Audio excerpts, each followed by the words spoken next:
Good afternoon, ladies and gentlemen. I'd like to respectfully welcome you all, and I'd like to especially welcome His Excellency J.D. Vance, the 50th Vice President of the United States of America, at this press conference on the occasion of his visit to Hungary. I'd like to welcome Prime Minister Viktor Orban, Hungarian and American delegation members. I'd like to ask Prime Minister Viktor Orban to deliver his statements. Good afternoon, ladies and gentlemen. If you'll allow me, I'm going to speak in my mother tongue, Hungarian. I'd like to respectfully and cordially welcome Vice President Vance in Hungary. The last time a Vice President from the US visited Hungary was 35 years ago, and we haven't had such a high-ranked American dignitary in Hungary for 20 years. And 20 years, that's quite a long period of time. With the election of President Trump, I believe a golden era has been ushered in our relations. We have enumerated the year of records was 2025 in terms of economic cooperation. 26 also is increasing impetus. We have increased our turnover with 50%. And we had 30 American companies announce FDI to the tune of 100 billion Hungarian forints. We've also strengthened our cooperation, expanded it with space technology and defense.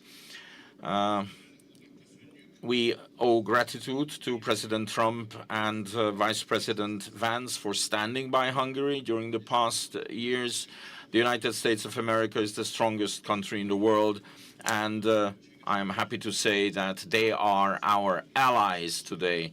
The peace and the security of Hungary, therefore, is guaranteed.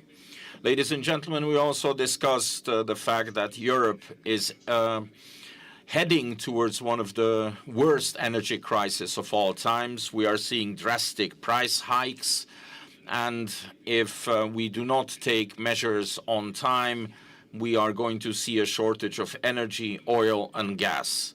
And in this situation, it is especially important that we have the energy cooperation between the US and Hungary, without which we would not be able to guarantee the energy needs of Hungary, and we could not cap our utility prices. We have talked about the United States' efforts to achieve peace.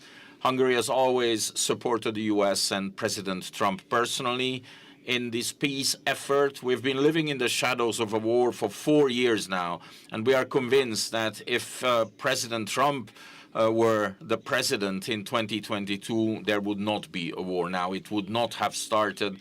And if the Europeans, especially Brussels, would not be blocking the peace efforts of the president, peace would prevail, would have been reinstated in Ukraine for a long time already. I've also explained to the Vice President that Hungary is experiencing very, very, very harsh and very open interference by foreign security services into our elections. This is why we especially welcome the decisions of the President of the United States of America, with which he has closed the financial taps that supported interference into the elections of other countries. I've been waiting for a long, long time for this meeting, and I'm very grateful that we met today. I am grateful that we were able to discuss with the Vice President the pressing issues, the great issues of Western civilization. I am not sharing any secret when I say that there is a continuous discussion between us, an exchange of experiences related to government work, especially in 4 areas. 1, migration. Number 2, gender ideology. Number 3, family policy. And number 4, global security. Because in these fields, Hungary has amassed substantial experiences and quite an extended network of contacts in Eastern Europe and the Balkans. And as a result of our discussions today, we have agreed that it is in the interest of both parties to continue this cooperation, and that the strategic cooperation between the 2 countries is going to be continuous and will be continued. Thank you very much for honoring us with your presence, for coming to Hungary. Miniszterelnök úr, köszönöm szépen. Prime Minister, thank you very much. And now I ask J.D. Vance to deliver his statement. Well, thank you, Prime Minister, first of all, and thanks to the people of Hungary for welcoming me. This is a beautiful city, a city that I've been to once before on a personal trip probably 5 or 6 years ago. And I remember the first time that I came to this beautiful country, my wife was about 20 weeks pregnant with our second child.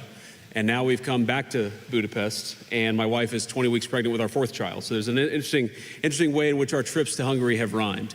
I also want to thank the President of the United States, who of course is a dear friend of Prime Minister Orban and a very strident supporter of Prime Minister Orban, because together the President of the United States and the Prime Minister of Hungary have been able to do amazing things.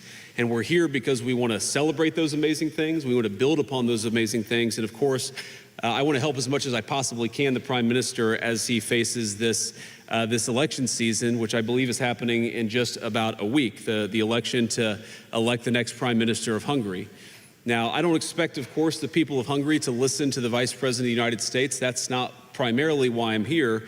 But I did want to send a signal to everybody, particularly the bureaucrats in Brussels who have done everything that they can to hold down the people of Hungary because they don't like the leader who has actually stood up for the people of Hungary. And I think it's important to say that. There are so many things that we could point to. There are so many economic pieces of cooperation, so much investment that's come into Hungary from the United States. I think Viktor Orban has been the single most profound leader in Europe on the question of energy security and independence.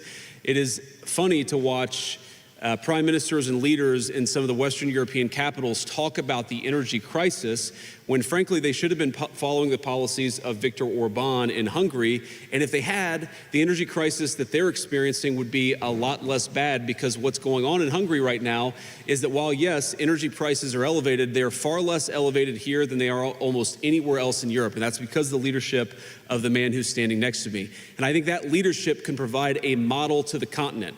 We want Europe to be successful. We want European families to be able to afford to heat their homes and to build great things. We want Europe to be energy independent and even energy dominant, but it's not going to be energy secure if it continues to follow the failed policies of the past. And so I think Viktor has been a great example in charting a course that could lead to a better, more prosperous, and more energy secure Europe.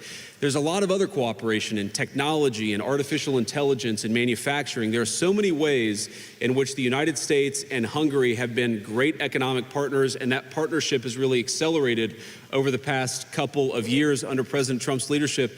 But ladies and gentlemen, I'm not here primarily, Viktor, because of the economic cooperation between our countries. I'm here because of the moral cooperation between our two countries, because what the United States and Hungary together represent